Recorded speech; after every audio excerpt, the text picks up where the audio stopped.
Alright, so I decided to do a Let's Play of Out of the Park Baseball 17 since it just came out, and I don't think that there's very much content for Out of the Park Baseball as a YouTube presence. There's not that much out there. Tons of content on the forums and great resources and tips and whatnot on helping you improve as a manager and become much better at the game for both offline and online leagues. But I think that giving a visual representation of people seeing all the decisions that go through a general manager's head, and by general manager I mean a user of OOTP 17, I think that giving them the visual representation of seeing it is what would help them learn best. Like, whenever I get a new game, I always go to YouTube and I'll watch like a Let's Play. That way I can see some hidden, maybe not so much hidden, but some tips and tricks. So, with that being said, I decided to do a real life Let's Play instead of a fictional league, which is my personal preference. But I feel like everyone else, maybe not everyone else, but a majority probably prefer real life as opposed to fiction. So I figured I would do one. I haven't done one in years, like probably not since OOTP 12. So I'm kind of excited. I wanted to take over the worst team, and the Phillies are technically the worst team. They had the worst record and the #1 pick in the draft. So you'll see right now I'm at 21-37, and we're already in June. The draft is already passed. And the reason for that is because I already did a video and I forgot that my mic was muted. So that video was pointless, but I didn't want to restart because not only have I done virtually nothing to change anything that we have here, but I also did the face gens, which took like 20 minutes for it to make face gens for everybody. Okay, and I really like the jerseys, and for some reason I don't know why that's not working. The rookie league, the rookie Dominican league, maybe they just don't have jerseys for that, but for the minor leagues, I really like the jerseys that they have and the face gens. And I wanted to show you guys really quickly about how you can make the face gen look like that, because I know a lot of people have the face gen zoomed in. And if you go here, this will be your default. You'll see that. Go to 3D and face gen zoom, profile picture zoom. Normal is not what I like. I like out more jersey. That way you can obviously see more of the jersey in the face gen. This is just my personal preference. I run a fictional league online, and there's some really amazing artwork in there, so I prefer to see that. And I noticed you won't see the jersey if you have it on the normal. You'll only see the hat and their face. And I could care less about looking at a fictional person's face. I want to see the hat and the jersey. So with that being said, let me just jump right in here and explain to you what I've done. So I haven't changed anything except for the lineup. Okay, so I moved some guys around defensively. We had the ninth in defensive efficiency, so we're not exactly amazing. I haven't done anything else. I kinda wanted to just take this season for what it is, and then from there move on next season. Because if you look at my salaries, I'm going to lose Ryan Howard, team option, more team option, or not team option, but arbitration. I'm going to free up a ton of space, especially after arbitration. So I'm going to have so much more room and flexibility to do everything that I want to rebuild this team. So I think for this season, I'm just going to take it easy. I'm going to focus on rebuilding everything in the off season because we started straight on opening day. So it's kind of hard to make a bunch of moves right in the beginning. So I'm just going to take it easy. What I did, I went to, let me show you the settings actually. Settings for this playthrough. I'm using the complete scouting system. I have not used scouts probably since OOTP 12. And that's just a personal preference, but I want to make this a little bit more challenging for myself because I'm a veteran player and offline is kind of boring to me. So we're going to be using 20 to 80 scales. We're going to use overall rating based on AI evaluation, not pure ratings. and I will show you the evaluation of the AI settings. I got them off of the Out of the Park forums. There's a lot of good information on there. I'll leave a link in the description below. But yeah, there's a lot of good information on the forums. There's a ton of mods like add-ons, face gen packs, and jerseys, logos, all that stuff. But probably won't need those because everything else is in this game. And then there's also the add-on central. But anyways, so ratings weight 0, 67 is the current year stats weight, 22, 11, and then I've obviously hit apply changes. I also changed trading difficulty to hard because I think that very hard is completely unrealistic, and I think that hard is just, I don't think it's the best, but I think it's more difficult than normal. I think normal's way too easy. So let's look at the options here. I don't think I changed anything. I changed the 10-5 rule. Veterans have right to veto trades. In the past, there's a bug where they like automatically vetoed every single trade. So I turned that off just because of habit, really. But I also checked on the allowing of recently drafted players, injured players, and draft pick trading. Don't think there's anything else that I did. I think everything else is default. Oh, I also disabled the automatic evolution of the league. So with that being said, I think we can go ahead, jump in, and we can talk about what I did. So I have Peter Borjos in left, and then this guy in right. I don't even know what his name is, but he's a decent batter, and he's not a bad fielder either. I like him a lot, actually. He used to be an Oriole. That's all I know about him. David Lowe. I don't know how you pronounce that. Odubel Herrera. He's a starting center fielder. I don't know how he's doing. He's doing decent. He's not a negative zone rating, so that's fine with me. Let's see what Peter Borges is doing. He's doing well, too. So, defensively, that is. Can't hit the ball to save his life. So what I'm actually going to do is change that in the lineup. And there we go. So that's what I'm doing. Changing that in the lineup. Okay, I think I like that better. So I haven't made any moves. I did make one signing. I was looking at Lastings Millage from like the inaugural Washington Nationals team. That outfielder. I did sign him, I'm pretty sure, but I did it to be... There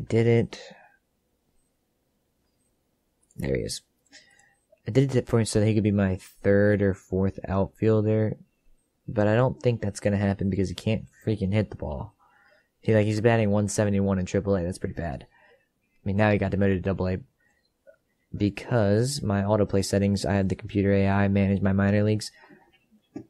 Another reason, I had the computer manage my minor leagues because that's too much micromanagement in my opinion. I don't want to do all that.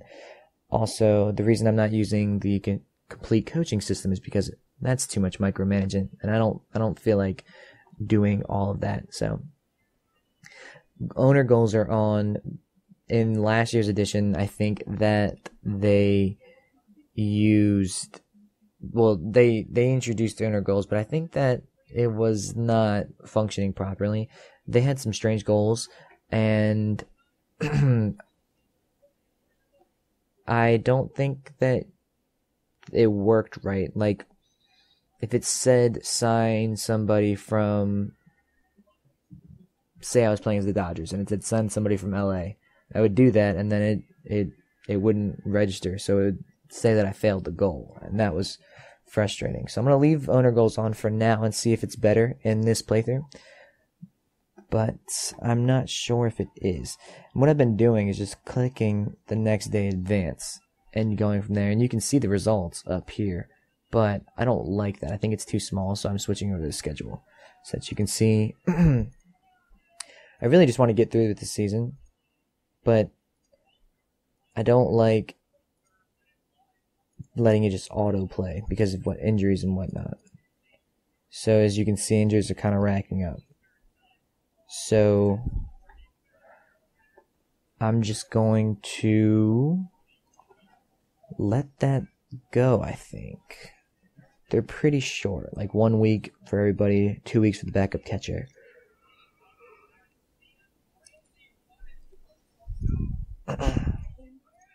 So I wanted to keep these. Let's see what this guy is.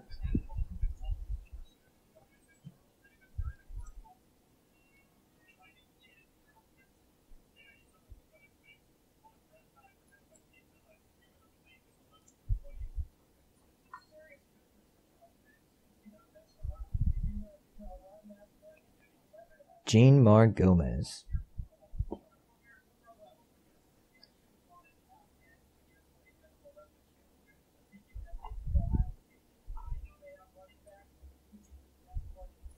Player refused to be demoted.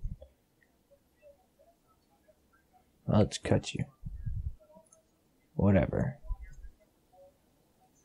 Okay, let's bring this guy in there. An addition that I like is that the usage option, you can do normal or avoid high leverage, or instead of use more often, you can do avoid high leverage. I feel like that's a really good addition because there are some guys I don't want coming in when it's a high pressure situation. Like they can stay on the bench. I prefer them to, so that's cool with me. I like it a lot.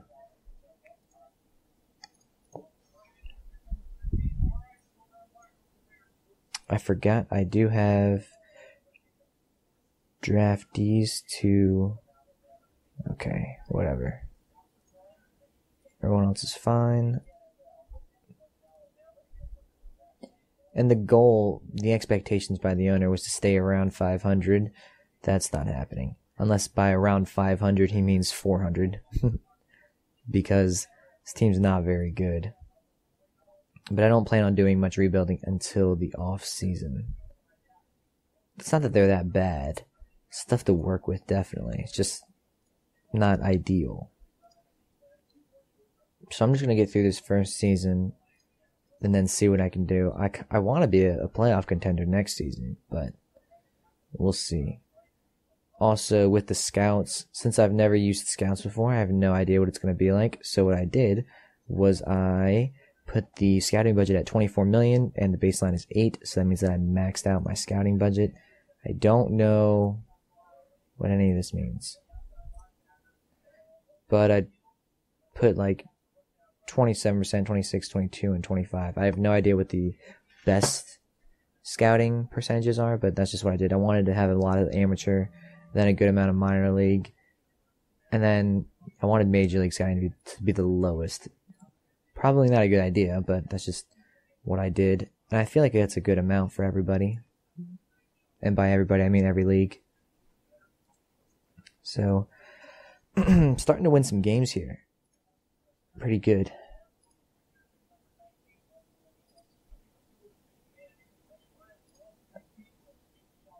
I wanted to keep all these videos under 20 minutes. I feel like every Let's Play should be, at least every video should be about 20 minutes long. I think that's a good time for like attention span purposes. So I'm hoping to, let's rehab him. Okay, so while we're on the subject of rehab, okay, as a player that's injured or even over the off season, there's a rating in this game called Rust. I think older players get more Rust, though I have no idea. That's not a confirmation. In my experiences, older players have slower starts to their season. I think that's because of the Rust factor. Okay, so a Rust rating, it is obviously hidden in the game, and it accrues over time of an injury. So say you have an 11-month injury, you will have a ton of Rust. I think the way that it works is that for every pitcher, or every batter that a pitcher faces, it loses 1 point off his Rust rating. I think a year-long injury is like a 40 Rust rating or something, or in that ballpark. And in order to, let me see what I can do here.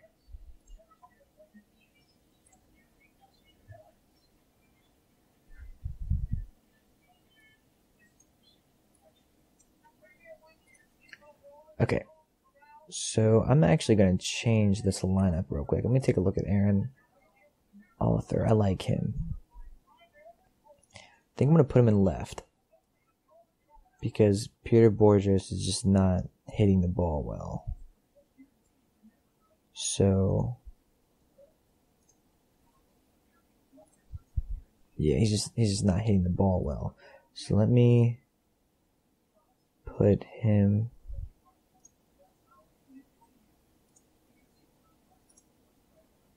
back in here. There we go. There we go. I'm actually going to move him up.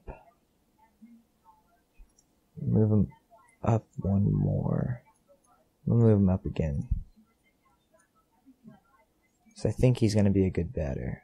I have no idea what he even hit in the minors. What did he hit in the minors? 192, 306. Yeah, he's okay. That's not reassuring at all. I feel like I just made a mistake, but we'll see how he does.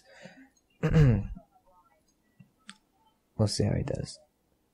So anyways, what I was saying about rust, I think that if it's, say, a year-long injury, you get like 40 rust or something like that, every batter that a pitcher, I think, gets out. It could be gets out or faces. I'm not entirely sure on that, but it's got to do, it's related to the amount of batters that a pitcher faces or gets out.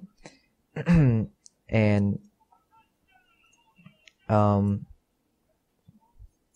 it's hard to talk and manage at the same time. And for a batter, the number of rust is affected by the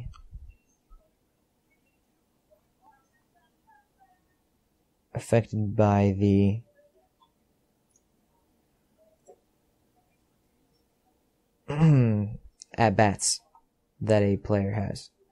So, say a player is gone for a year and they have a rust rating of 40, every at-bat is one rust rating gets knocked off. So after a game, if they have 3 at-bats in a game, their rust rating is now 37. And so forth. So with a pitcher, it's one rust rating per batter faced, I think, is what I want to say. That's what I want to say. Not entirely sure on that, but it is related, and that's why you go to the rehab. Rust rating will affect your performance, obviously. It lowers it significantly. So, let me actually go back. Send him on a rehab assignment. That's why you do rehab assignments. Now, if we're talking like a 1-month injury, the amount of rust is so small that you can just shake that off in a game and it's not going to matter. But when we're talking about 3-month injuries and such, and maybe even like, 9-week injuries, you probably should send them to the minors for a rehab assignment. You don't have to keep them there for the whole time. Like, say it's a 2-month injury, you don't have to keep them there for all 20 days. You can call them up early. Let them play like a week or something like that, and then bring them up. That way you're just getting maximum potential. I mean, it's ultimately your choice.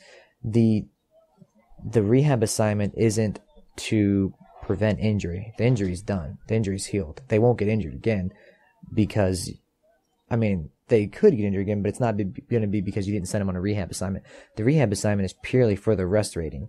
Now, this rust also accrues from the off season, so it's important to get all of your players some playing time in spring training. That way they can knock off the rust as well in spring training. And I think that in the off season, the older players, they generate more rust.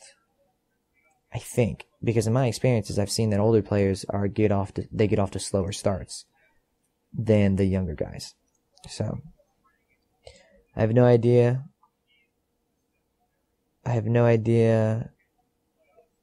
If that's true with the older guys, but that's just what it seems like to me. And it looks like we finished the season. And we're pushing 20 minutes now. So the season finished, and we have 66 and 96. That's pretty bad. And Aaron Arthur ended up batting 194 with 3 home runs. So, not too good. He had 5 doubles too, and he's supposed to have like plus gap power. So, not that great. But his left field position rating went up, and he actually didn't do that well defensively, but hopefully that'll change. Not sure how to value him. There. Wonder what the scouts say. Hitting grades that is poor, should be a 270. I would love if the guy hit a 270. That'd be much better. Let's see.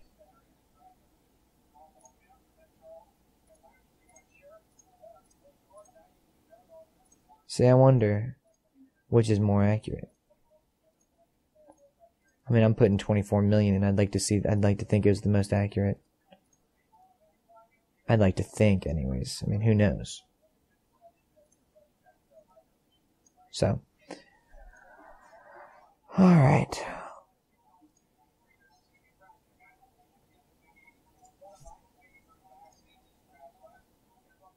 That's a strange trade.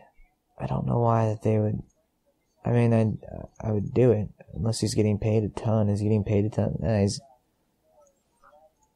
It's a weird trade. Why would they want that? Because he's done at the end of the year. Like, he's gonna be a free agent. So I don't know why I would do that trade. That's strange. I didn't think that this computer would offer a trade for a guy that's got 1 year left on his contract. I mean, technically, it's not the playoffs yet. The playoffs begins tomorrow. Alright, let's bring him up. So anyways, I'm going to actually... I'll do the playoffs. I'll do the playoffs real quick. That way I can start in the off season for this next video.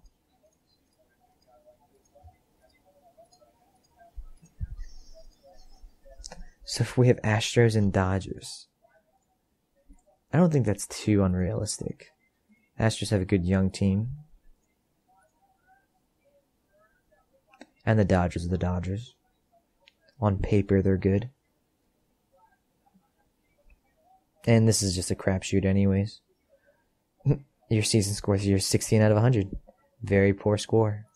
Okay, I'll try to do better next time. My bad. Alright, so there we go. Next video, we're going to do like all the team contract decisions and arbitration and see what we can do. Thanks for watching.